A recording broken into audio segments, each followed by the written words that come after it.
cool. And like I said, theological, philosophical, I want to keep it fun. It can get heavy and serious if there's something you're really passionate about. If you got soapboxes, you're welcome to get on them. You can just stand on those as long as you want. Where words are many, transgression is not lacking. So I'll try to avoid the Dude, soapbox. bro, okay, that will make it to the video, man. We're starting very strong. What is up, worship leaders? My name is Dalton Schaefer, and this is my channel, Spirit Truth. And today, I've got a really special guest. And so, Adam Westlake from the Worship Initiative. What's up, man? Hey, how's it going, man? Thanks for having me on. Yeah, man, it's going well. I'm super glad to have you on the channel today. We're just getting to know each other. We've been talking a little bit today, but we have a lot of mutual friends, actually. And so, we didn't even bring this up before, but some guys like Jake Briggs and do you know Aaron Williams and those guys as well? Aaron was in Dallas last week hanging out with Shane E. So he swung by the office and brought us coffee from Onyx and everything. Oh, nice. Onyx, some Arkansas coffee, man. I love that. Yeah, Aaron is, used to be my boss at my church. He was our head worship leader. We've written, I think, 3 songs together. And so I love Aaron. He's a great songwriter. Shout out to them, Dwell. My wife actually works for Dwell right now. And so Aaron is her boss. And so... well, very cool. Yeah, well, man, we want to jump in today. We're going to talk about tips not only for worship leaders, but for worship teams. And so stick around throughout the whole video. These are going to be some awesome tips that if you're watching this and you're on a worship team, you might actually send this to your worship leader. Or if you're the worship leader, you might want to send this to your worship team because it's going to be really helpful for both of you. But man, we want to talk a little bit, just let people know who you are and kind of what you do. And so I already said you work at the Worship Initiative. For those of you who don't know what that is, it is a website with training resources, song tutorials, heart tutorials, like things to help you be a pastor. If you want to grow in your musical ability, there's stuff for that. If you want to grow in your understanding of scripture, there's things for that. It's an amazing resource that I've used ever since I started leading worship. It was actually the first place I went when I started leading worship almost 7 years ago. I mean, it was like early on in the Worship Initiative days. And so I've been using that for a long time, and it's been so helpful. But tell us a little bit about what you do there now, how you've been involved, and just a little bit about that. Yeah.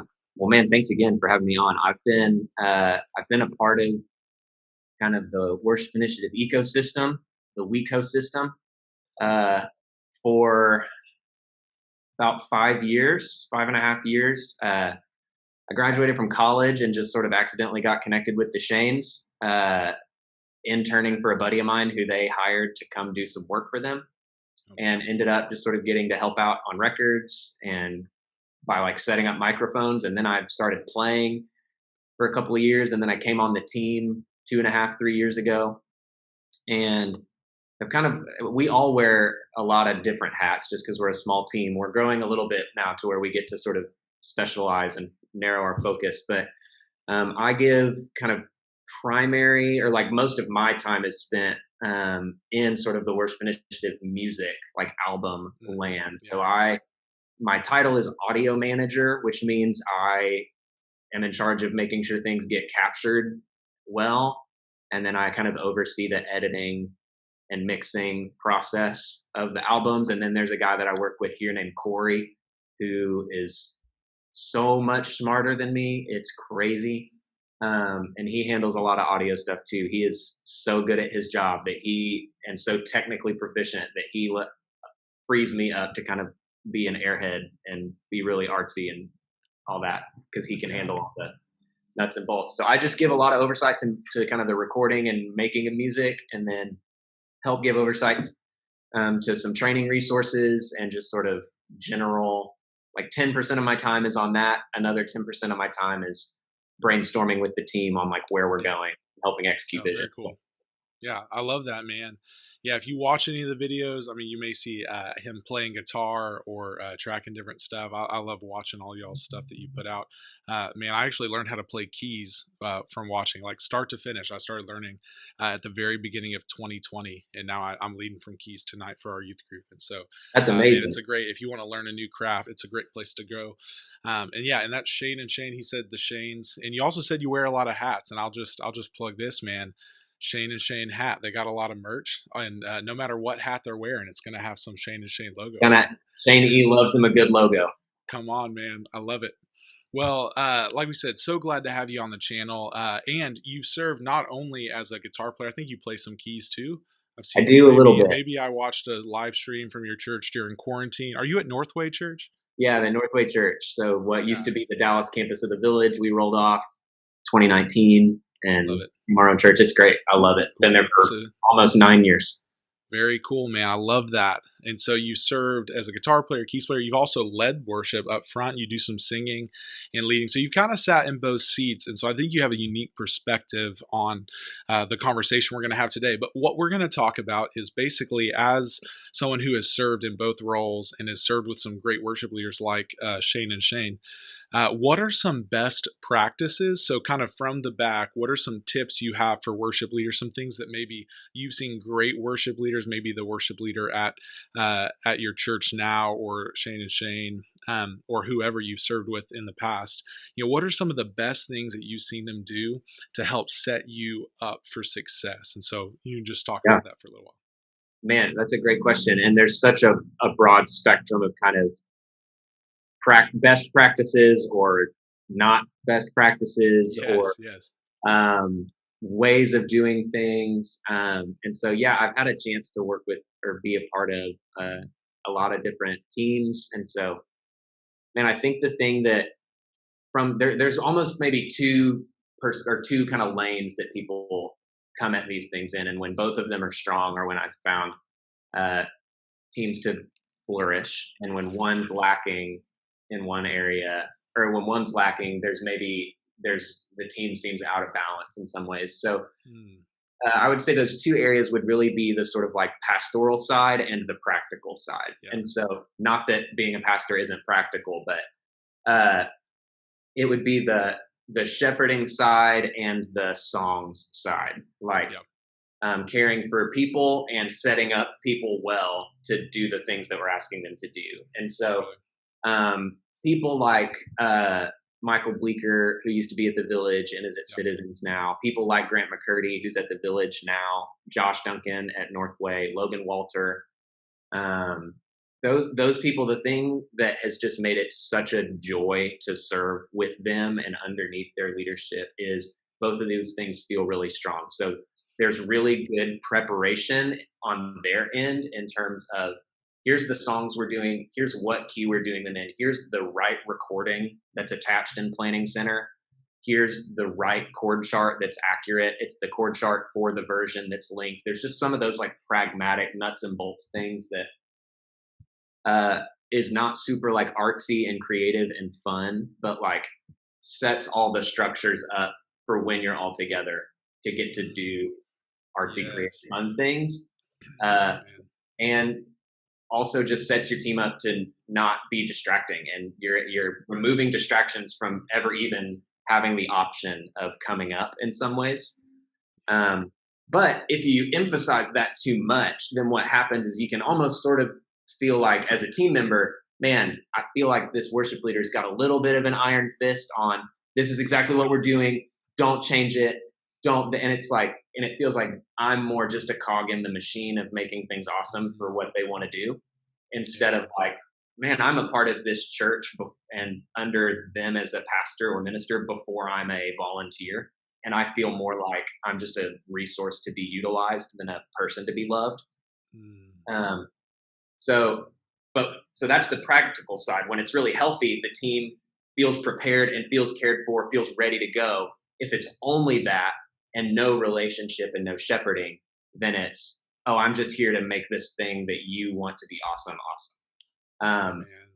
The other side is the pastoral side. And as a member first, before I'm ever a volunteer, God's given charge over the elders at my church and the ministers to serve me in some ways and to shepherd me. And I feel really cared for and valued as a person, and like, man, feel valued and cared for by the Lord through these people. And it makes serving like, man, I can't wait to do this. These people have so blessed me, and the Lord's blessing me through them. I want to bless the Lord and bless the congregation through serving. And so that's what, like, I think healthy sort of the pastoral side looks like.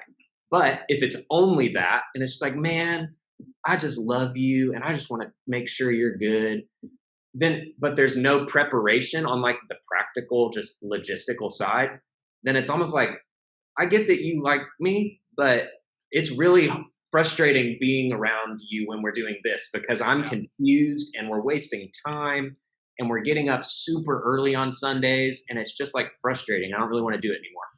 Yeah, And man. so that That's so healthy good. balance of pastoral and practical, I would say, is what has made anybody that I've worked with or served with uh, a, a really fun experience.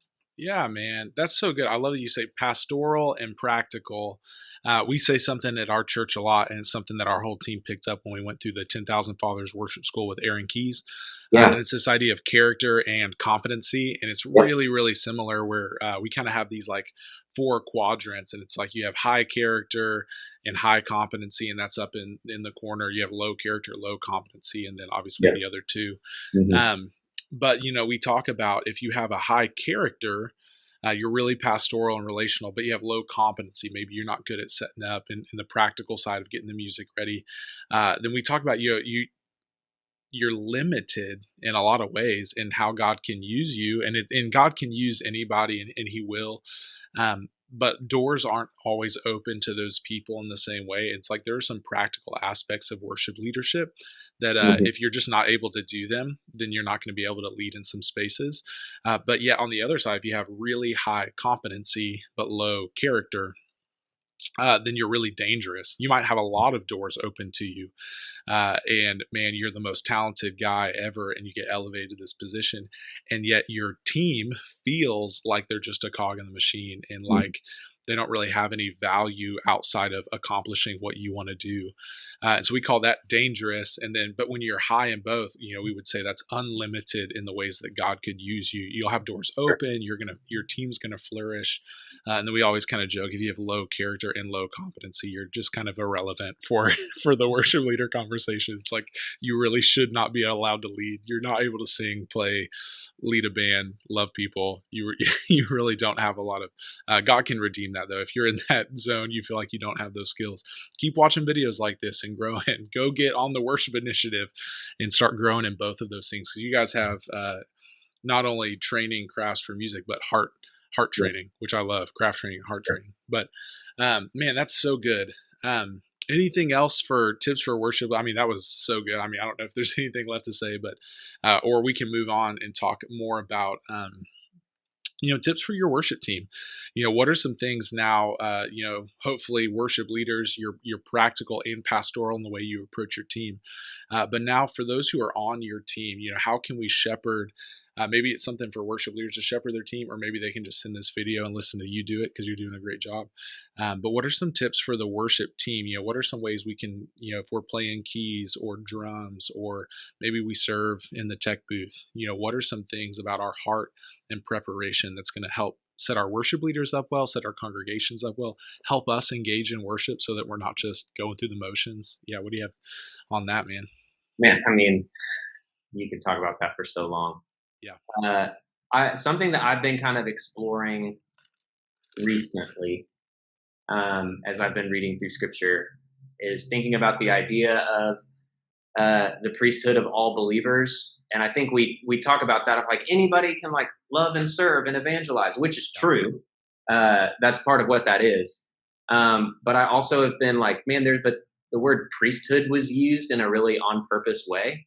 And so just understanding, okay, well, what did priests do in the Old Testament? And really what you see, and I think it's places like Ezekiel 44 and some other places, is like, man, what the priests did was they stood before the presence of God and they served him.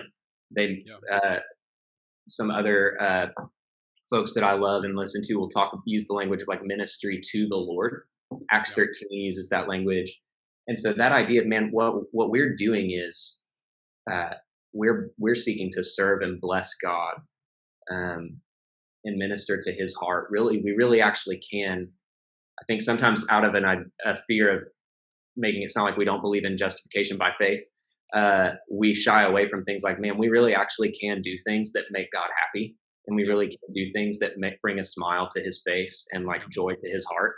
Yep. And so I That's good. think glad-hearted service, whatever it is. Like there were some priests who stood in the Holy of Holies and ministered. There were some who were doorkeepers. There were some who were the slaughter guys. There were some who were the like lampstand guys.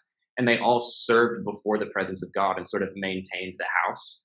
Yeah. And so if we're all, like Peter would say, living stones being built into a house for God, then in some ways my role as a priest is, how can I serve the house that God's building, which is the people that he's called me into community with? And so whatever role I'm serving in is for the sake of, Ephesians 4 would say, so that the body would build itself up in love into Christ, who is the head.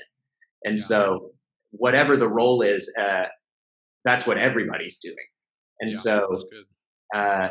whether that's tech or whatever, I think preparation is a way to honor the Lord and the people in leadership by saying, man, this is a valuable thing that we're doing, and I want to communicate and show that it's valuable and treat it as such in my preparation and in my promptness and in my whatever it might be. So, dude, that is so good, man. So preparation, yeah, we can kind of take that more practical. Like, what does preparation look like for you? You're getting ready to, I don't know, maybe it's recording a live service, or you're doing your Sunday morning stuff at Northway. What is preparation for you going to look like? It really depends on the songs for me at this point, because I've been playing the songs for so long that like I used to practice and memorize every single thing every week. And now they're just kind of stored in my brain. Yep. But I think it looks like making sure there are notes there or not notes on Planning Center. Hey, we're cutting this. Hey, I want the keys to handle this instead of guitar. Like I'm just trying to make sure for every item that I'm in some way interacting with, I know for sure what's going on. And then if I have questions, then I'm reaching out. And so that looks like learning parts. That looks like listening, like for electric guitar. There's like a blog that I wrote on the website that's called like listening for more than just notes. It's like what is the tone? What is it, an eighth note delay or a dotted eighth note delay? Like learning to listen for those things so that I'm doing. You can't vary and improv and shift things if you don't have like the original thing to vary off of. Yeah. And so I just want to make sure I just learn the record first. Yeah. Before I'm like, but I want to do my art, man. And so I just always kind of start there, because you can't have a variation on a theme until you actually have a theme. And so, oh man, dude, taking me back to my my undergrad music major days, theme and variations. That's good, man. No, I love that. Yeah, learn the parts, and then it's what I'm hearing too is that there's been it's not just the weekly preparation.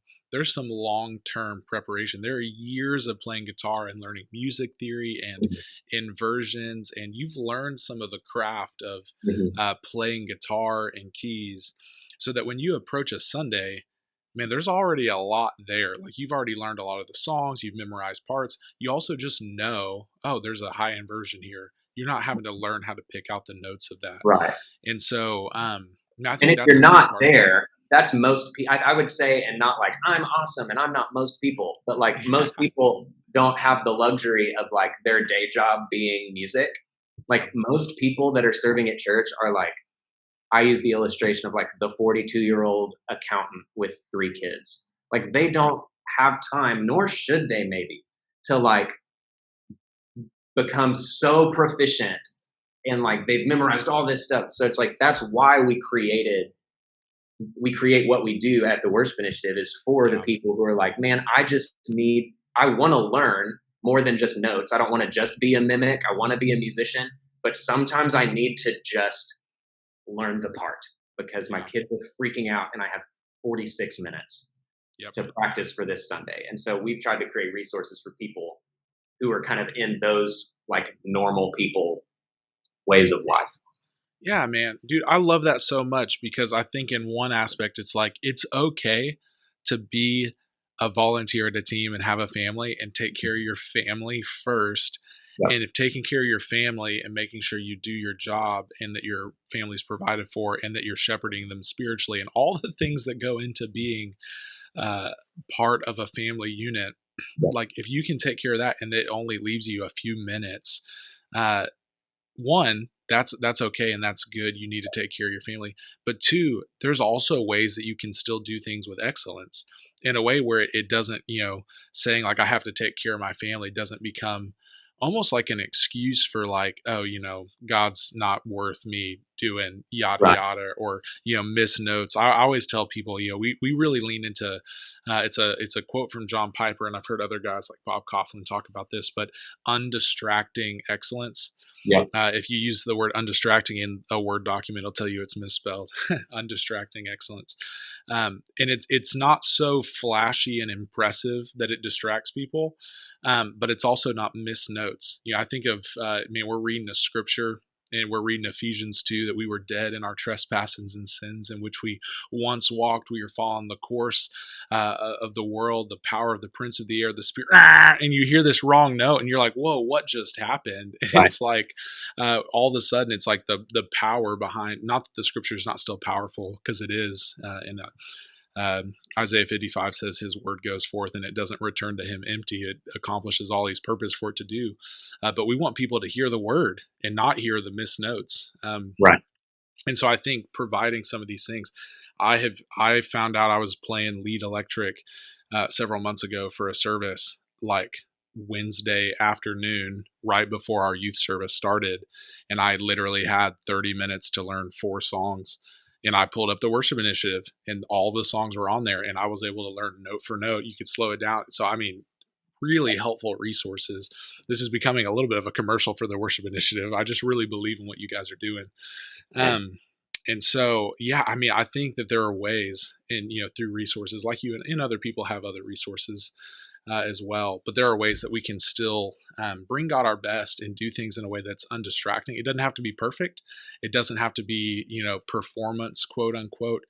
And it doesn't have to be for our own glory, but it can be excellent to the glory of the Lord. And so, man, I just love that. I think that's super helpful.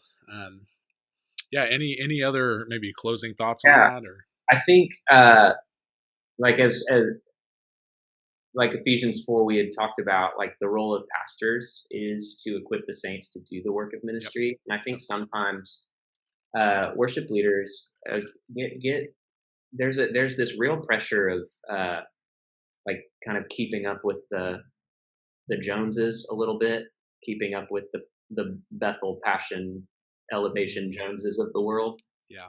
And what, out of a desire to do that, what can sometimes happen is we put this sort of like the fulfillment of that desire, we put the pressure of that onto volunteers. We put that on the 42-year-old volunteer who has 3 kids and a full-time job. And man, how crushing that could be, or just how that could be a pastoral miss of like, there's so much. I say this as somebody who like creates music for the church, is like, my whole fear is like building a table that Jesus would flip over. And so much of that is not the what that I'm doing, but the why behind what I'm doing. And so I just think if we can resource people with things like what we do or what other people do, as a way to serve our people and say like, hey, I want to remove as many roadblocks as possible for you to like be able to serve and do it well. That's great. But if it's like you buy a worship initiative subscription because you're like, I'm tired of my team sucking and I want them to be better, like that might not be a win. And so I think it's just a really important thing to keep in front of us of like resources to develop. I'm really over the like excellence conversation, because I think people can be really quick to hide behind, well, I just want it to be excellent, as a reason to put undue expectations on people. And so I want people to be excellent pastors and ministers to one another and to the Lord first. And I think a way to do that is through preparation and resourcing. but like I just don't want it to be like these people honor me with their resources and their hearts are far from me kind of thing. Man, dude, you said something when you just said, it's almost like, the keeping up with the Joneses. It's like, I think you put words to something that a lot of worship leaders feel, but are unwilling to admit, because it would expose an idol in our own hearts. And I'll be the first to admit that, like, I share this with my team. Like, I'm not perfect, and I have unpure motives. Who can ascend the hill of the Lord? It's him who has clean hands, Yeah. right? Pure Yeah. heart, who does not lift up his soul to what is false. And I'll just say, that's not me. Yeah. I don't think it's any of us. We come to the Lord with unpure motives, and yet our worship is made perfect. It is perfected by the blood of Christ, and he gives us clean hands. It was his hands that were clean, Yeah. his heart that was pure. He never lifted up his soul to what is false, and he ascended the hill of the Lord, but it was the hill of Calvary. Like, he went to the cross, and it is now through his sacrifice that our motives can be made pure and our worship can be perfected. And so I think it's okay when we get to the point where we can look at our team and say, "Hey, I'm sorry. I have asked too much of you, and I've asked it because I'm selfish. Yeah. I've asked too much of you, and I've done it because I thought if our music was really good and cool, I would feel better about my leadership." Yeah. And when you confess that, the Lord actually cleanses us of all unrighteousness. When you confess your sin, he's faithful and he's just. He doesn't just forgive you, he cleanses you. And so I think a lot of worship, maybe you're watching this right now, worship leader or worship team member, and that resonates with you. It resonates with me. And you just need to confess that to the Lord, and maybe to your team, and maybe look at ways I think you can still pursue serving the Lord really well, in a way that's more honoring. Like, I'm with you, man. I don't want our hearts to be far from the Lord, that the Lord would hear our worship, and he would say, like, I detest this worthless worship. Yeah. Well, the temptation for that's never been higher, because now everybody's services are on the internet, and we're all able to go back and look at them and be like, how awesome was that? Or how out of tune was that? Or, oh my gosh, it doesn't sound like theirs. And it's like, man, that was Jesus's whole problem with the Pharisees, was that it was awesome, but like the outside of the cup was really clean and shiny, and everybody loved it and thought it was great. But the inside wasn't. And so we create things like we do because we want to help people grow and remove distractions and those kinds of things, but never at the expense of honoring him with our lips and our hearts being far from him. Yeah, man. Dude, that's so good. I'll close with this one thought and we can kind of wrap up. I'll do some rapid fire questions here in a second. The solution to the hard-heartedness of many worship leaders, myself included at times, isn't to, throw out practicing, and it isn't to throw out doing things, well. The solution is to seek Jesus. And so if we think that we can just like change our actions, that actually doesn't change our hearts. But the thing that changes our hearts is lifting our eyes and beholding the glory of Christ revealed in the scriptures, and revealed powerfully. I think when we gather as a church, I love, that, people have been able to do online worship, but there's something different about incarnational ministry. When you're in person, you're gathered with the church, you hear the word of God preached, and you edify the body by singing psalms, hymns, and spiritual songs that are full of the word, that it would dwell in us richly. And when we do that, the scripture says that we behold the glory of the Lord and we are transformed into his image, one degree of glory to the next. And so I just encourage you, man, if something here today and you're watching this at wherever you find it, man, seek the Lord first. Don't seek him after you get all your stuff done. Don't wake up and start your day and get everything done. And if there's a little bit of time left, seek the Lord. Wake up and seek the Lord. And if you have 23 hours of things to do in a day with 24 hours and you can only get 1 hour of sleep, maybe you need to reprioritize your day. If that's where you feel like you're at, you're so busy, you don't have time for the Lord, because we'll get to the end of our lives and we'll meet with the Lord. And I don't think he'll say, man, I'm so glad you did all of those things, but never met with me. Mm-hmm. I just don't think that that'll be the case. Yeah. I worry sometimes that it'll be like Matthew 7 and we'll meet with the Lord and we'll say, hey, didn't I lead a worship team for you? And didn't I, prophesy in your name and cast out demons in your name? And wasn't I a small group leader? Wasn't I a worship pastor? and he'll say, "Away from me, you worker of lawlessness, I never knew you." And I think that temptation is huge for worship leaders specifically, because we say it's all about Jesus, and I say this a lot, but we get on a platform, we put spotlights in our face, we put a microphone in front of us, and we look like rock stars, and then we say it's not about us. And it can really quickly become about us. But man, this got really good. This is we're gonna cut this off because we could keep going. Yeah. But man, thank you so much. I want to hit you with just a couple of questions. Yeah. Some fun ones, maybe some that'll go a little deep again, but real fast. But what is your favorite worship song right now? Oh man. There's an old Jason Upton song. I'm pulling it up on my phone. I like Steadied and Held from Vineyard Anaheim. Catherine Scott is one of my heroes. I like the song Come In Close from that album that Paul Aaron sings, but there is a song by Jason Upton called Seek First that I really like. Cool. Love it. I'll have to check that out, man. One of my favorites right now, and this is just like my favorite changes like by the minute, but we've been leading Holy Is Our God by Austin Stone. Yeah. And man, powerful moment this weekend. It's been a really good one. All right, gear talk. Favorite piece of gear? Like, what's the piece of gear you can't go without right now? Live or studio? Ooh, one of each. Live, I bought a new Gretsch that I really like. It's called a Broadcaster. It's green. It matches my couch at my house. Studio, this would work if you're doing live streams too. Waves makes a plugin called the F6. It's an EQ plugin, and it's my favorite plugin ever in the world. Amazing. Awesome. Go check that out. We run Waves at our church. Lots of plugins, lots of amazing plugins. And so, okay, what really excites you that you see in the broader worship culture right now?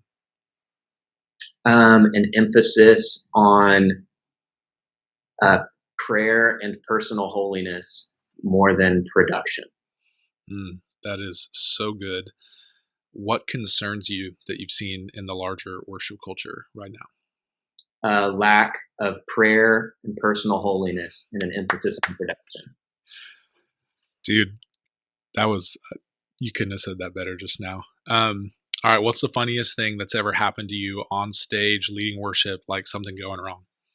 When I was in college, I was in a choir concert, and I hadn't eaten the day before, and I passed out within the first 15 seconds of the first song, and I had to be walked off stage.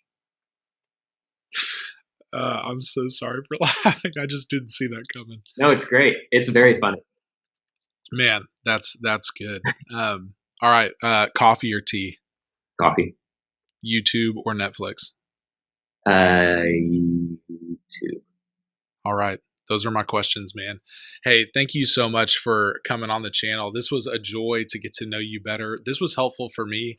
I'll watch back. You could probably see a shift in my tone in the middle of this video when you kind of plucked at some things that are really, some things I'm really passionate about. And so super thankful just for your pastoral heart. And all the resources you guys are putting out at the Worship Initiative. And I'll link some of this stuff below that we talked about, maybe a link to their website if you're interested.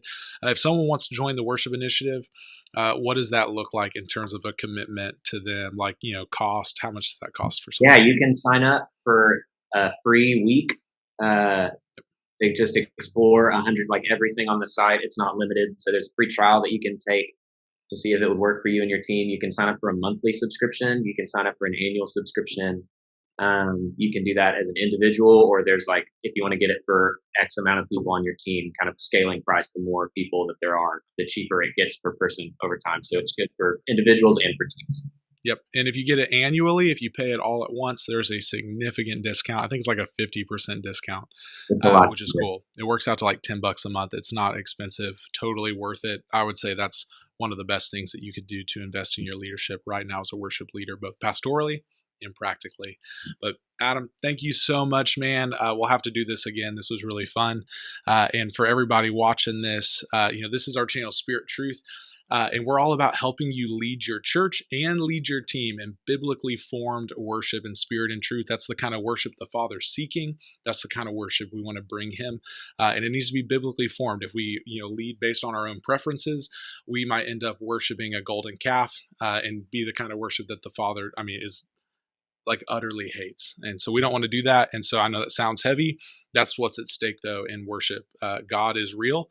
We don't just think this is some made up book. This is more real than anything else in this world. And so it's really important. So worship leaders, we hope that this was helpful for you. If it was, like this video, subscribe to the channel so you don't miss other videos, and we'll see you in the next video.